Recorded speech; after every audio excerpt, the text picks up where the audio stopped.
Hi, this is Jacksonville Jumbo Shrimp broadcaster Scott Kornberg.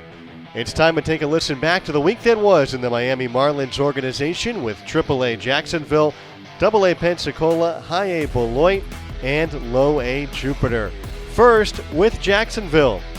Jacksonville is still a long ways away from finding out who they will play and host in the International League Championship Series in September, but one of those teams could very well be the Durham Bulls, who they're facing up in North Carolina this week, and this series has been an absolute nail-biter.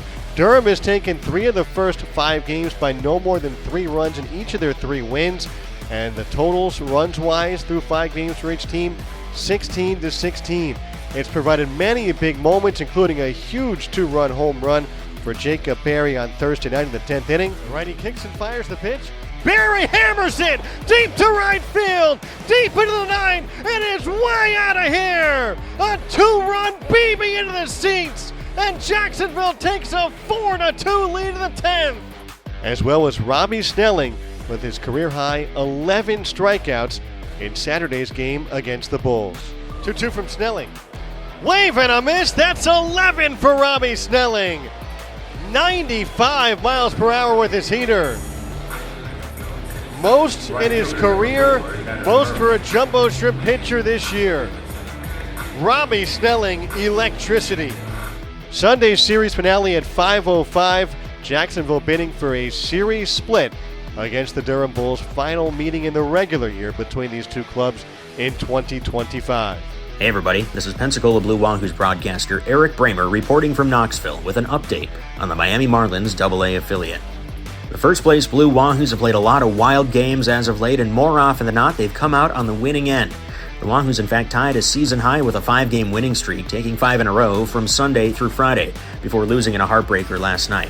On Sunday, the Wahoos trailed in the 9th inning before Michael Snyder laced a walk-off 2-run double down the left field line to give Pensacola a 4-3 victory over the Chattanooga Lookouts.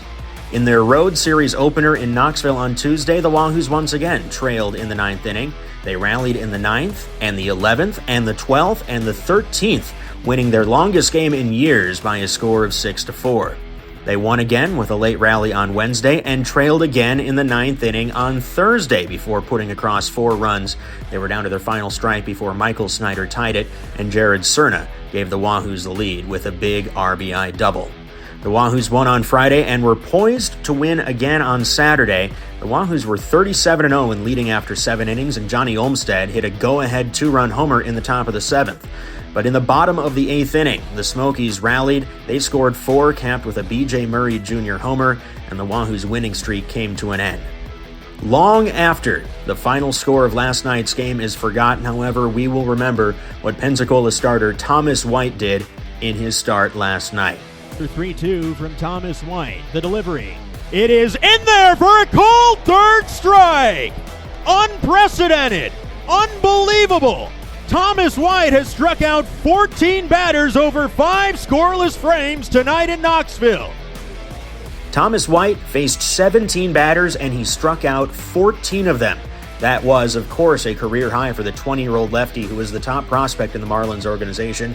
It's also the most strikeouts for any pitcher in minor league baseball this year. It's the second most in a game in Wahoos history, and at one point, Thomas White struck out 13 of 14 batters he faced.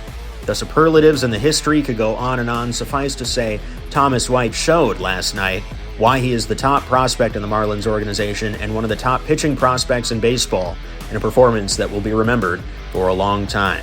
Series finale in Knoxville is today. The Wahoos will have a long bus ride back to Pensacola, where they begin a potential playoff preview against the Biloxi Shuckers at Blue Wahoo Stadium on Tuesday night. Until next week, this has been Eric Bramer with your Wahoos Update. Hi, this is broadcaster Adam Glover, and this is your weekly update on the Beloit Sky Car. Well, it's been a pretty tough week for Beloit. They've lost their series at Great Lakes, just trying to salvage the finale with today's 12:05 first pitch. But even though it's been a tough week, one of the standouts has been Yiddy Cappe. What an awesome series for him. Multiple multi-hit games, including 4 hits back on the 23rd. And one of those hits was this RBI knock in the first inning. Line shot poked up the box past shortstop Hainline and into center field. Shade is running around third. He's in to score. Cappe, behind the play, finishes at second. And that's an RBI single for the 3-hole hitting Yidi Cape to get Beloit on the board first and take a 1-0 first inning lead. Still no outs on the board. Cape ended up having another RBI knock a little later on in the game, and he also stole a base, and an error allowed him to score, so he manufactured his own run. And even though it's been a tough week, Beloit is still having a really nice second half, just trying to get back on track here post All-Star break. They still find themselves near the top of the Midwest League West Division standings. I'm Adam Glover, and this has been your weekly update on Beloit. With the Jupiter Hammerheads, I'm Ian Binky. It's been a real struggle for the Hammerheads in the month of July, especially coming back from the All-Star break. After Saturday's 9-1 loss to the St. Lucie Mets, the Hammerheads are 5-13 in the month of July and just 1-7 since the All-Star break. Lately, the run game has taken a back seat for Jupiter.